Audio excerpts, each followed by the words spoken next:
Hi, I'm Dr. Kenneth Fink. I'm a medical oncologist at Zimmer Cancer Center, New Hanover Regional Medical Center in Wilmington, North Carolina.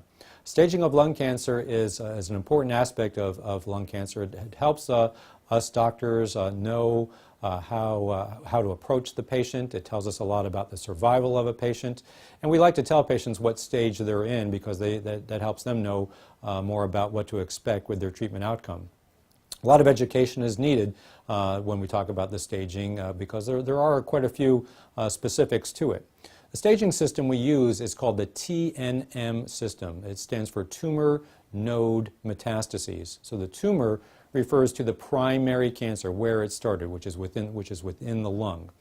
We talk about a T stage. We use a 1 through 4 designation. If the tumor is small, less than 3 centimeters, we call that T1. If the tumor enlarges and becomes more than 3 centimeters, we call that T2.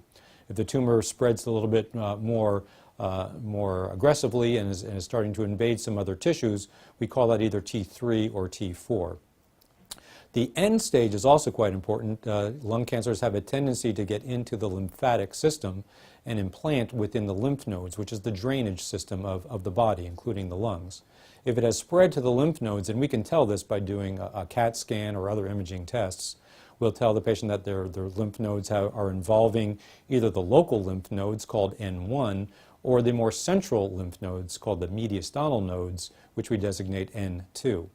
And then metastases, either you have metastases or you don't, so we say M0 for none and M1 for having metastases.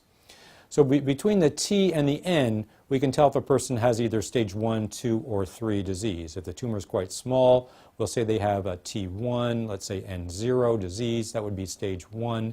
If their tumor is a bit bigger, say T3 with N1 nodes, we might call that stage 2.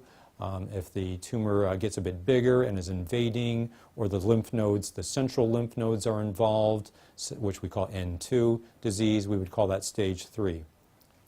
And then once a patient has been found to have cancer outside of the lung or outside of the local lymph nodes of the lung, we would call that stage 4 disease.